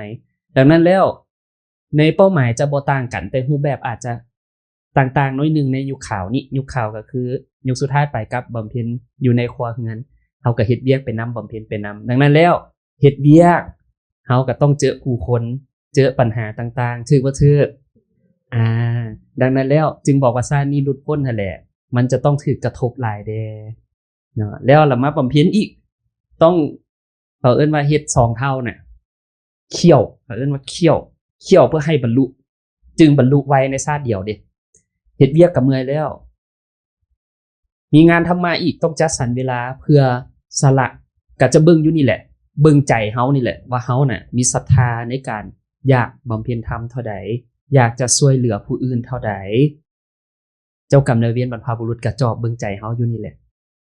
ถ้าเฮาตั้งใจก้าวข้ามจิตใจตัวเองได้เมื่อยแต่ก็ยังพลิกใจได้ไปได้อาวุโสว่าเจ้ากรรมนายเวรนี่จะเห็นใจเฮาบ่เมื่อยบ่เมื่อยแต่ก็ค่อยสิไปสร้างบุญให้ได้เมื่อยก็บ่เป็นหยังไปฮอดปุ๊บบัดเฮ็ดไปแล้วเฮาเข้าใจเฮาก็ลืมเมื่อยไปเลยเฮ็ดไปแล้วเบิกบานใจเอาซื่อๆเนาะเจ้าบรรพบุรุษเจ้ากรรมนายเวรเห็นก็เป็นตาปล่อยให้สร้างบุญไปอีกเนาะเจ้ากรรมนายเวรบางตัวบ่ได้ยอมได้เนาะเขาเบิ่งใจเฮาอยู่นี่แหละว่าเฮาสิตั้งใจสร้างบุญหลายเท่าใดคันเฮาก้าวข้ามได้หลายพลิกใจได้หลายด้วยความเมื่อยก็ดีความเบื่อหน่ายความอยากจะอยู่คนเดียวอีหยังก็ดีจากการใช้ชีวิตถ้าเฮาพลิกใจได้นั่นก็คือจิตใจวัดว่าเฮาตั้งใจหลายน้อยเท่าใดมันอยู่บ่นั่นดังนั้นแล้วการวัดใจมันต้องเฮ็ดให้รู้สึกลำบากถือบ่ถูกรู้สึกลำบากใจรู้สึกลังเลใจรู้สึกว่าเฮาจะเลือกอันใดนั่นคือการทดสอบคันบ่ให้รู้สึกว่าเลือกอันใดบ่เอิ้นการทดสอบนี่ก็คือทางพญามารเป็นพระโอวาทก็บอกไว้ต้องทดสอบให้เกิด2ใจ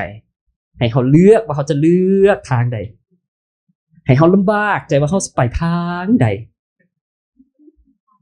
ความรู้สึกนี่แหละเป็นความรู้สึกทดสอบปัญญาพระอาจารย์ซอยบ่ได้พระอาจารย์บอกว่าซอยซิดซอ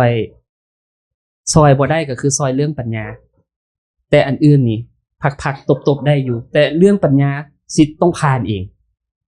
พระอาจารย์จะค่อยๆประล่อมให้นั่นแหละปัญญาจะเกิดได้จังใดเอาสู่ทานเกิดจากการมานั่งฟังธรรมะการฟังธรรมะเท่านั้นเลยบ่แม่นการไปเอาเงินทรัพย์เป็นทานอันนั้นน่ะได้แต่วาสนาบ่แม่นการไปยกโต๊ะยกตังเดี๋ยวจะได้ปัญญาอันนั้นได้แต่วาสนาแต่ต้องเฮ็ดได้อันนั้นน่ะเป็นฐานเพื่อจะเป็นอาจบัวแต่ปัญญาเกิดจากการเข้าใจสัจธรรมหรือความจริงเราต้องฟังธรรมะเท่านั้นจึงจะเกิดปัญญาแล้วใช้ปัญญานั้น มาเขาเอิ้นว่าใช้หลักธรรมที่เฮาฟังน่ะมาพิจารณาตอนที่เจอสิ่งที่มากระทบเฮ็ดให้เฮาลังเลใจ หลังจากนั้นเมื่อพิจารณาตกแตกแล้วเฮาจะสามารถพลิกใจได้ดังนั้นการฟังธรรมะสำคัญบ่สำคัญ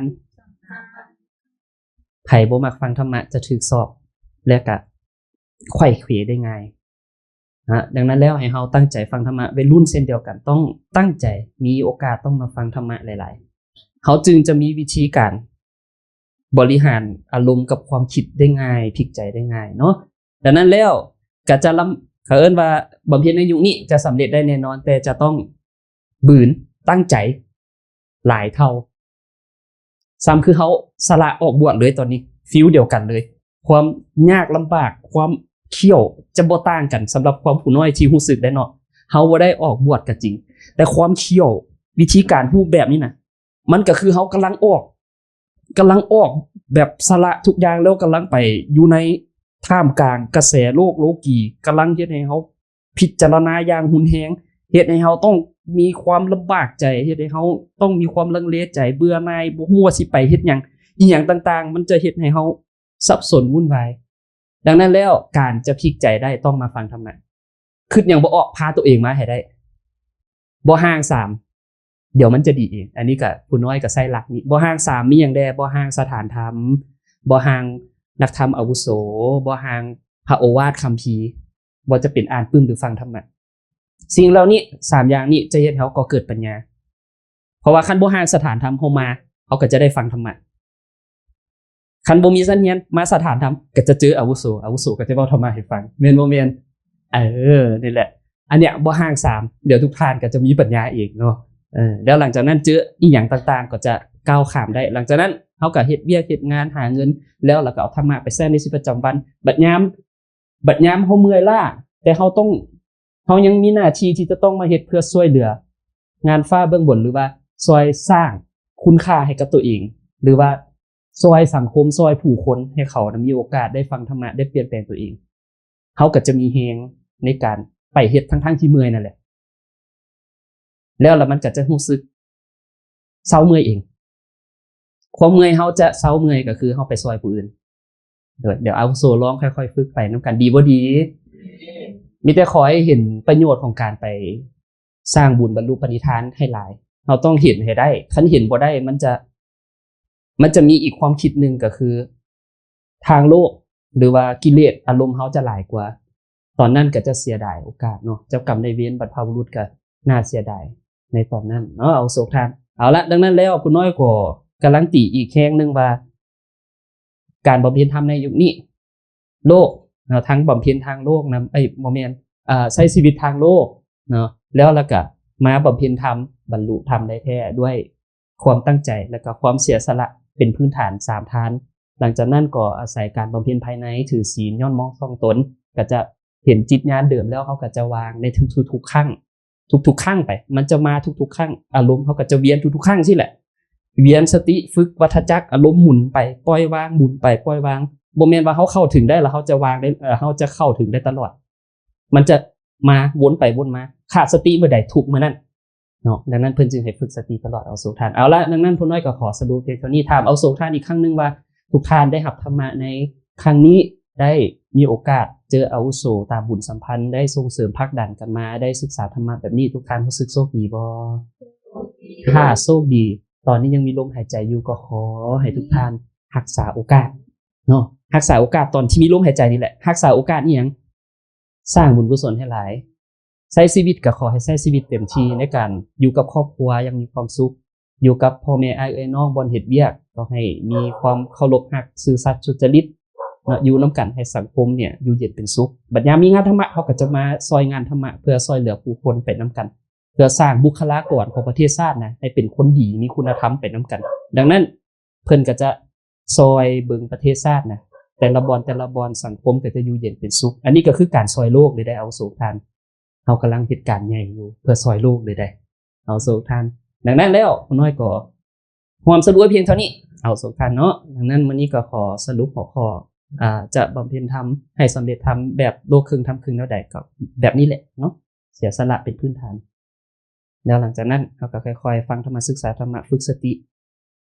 ตอนมาเฮ็ดเวียกงานทำไปเฮ็ดเวียกทางโลกนั้นแล้วก็ย้อนมองส่องตนแล้วก็วางเฮ็ดเต็มที่แล้วก็วางแต่จะอยู่สภาวะจิตเดิมแท้ค่อยๆฝึกไปนำกันก็แล้วกันเนาะชาตินี้หลุดพ้นได้แน่นอนบ่ต้องไปเวียนว่ายตายเกิดเนาะสงทางถ้าตราบใดยังอยู่ในเส้นทางนี้ได้เนาะถ้าไผสิหลุดไปไสก็สะกิดเอากันแด้เนาะถ้าผู้น้อยหลงก็สะกิดผู้น้อยได้เด้อสงทานเอาละผู้น้อยก็สรุปเพียงเท่านี้สรุปคาโตพร้อมกันได้ขอฟังบทโปรดประทานอภัยสิ่งศักดิ์สิทธิ์เสริมสิปัญญาอาวุโสทานส่งเสริมสิในผู้น้อยต่อไปอนุโมทนากับอาวุโสทานในมื้อนี้นำเนาะ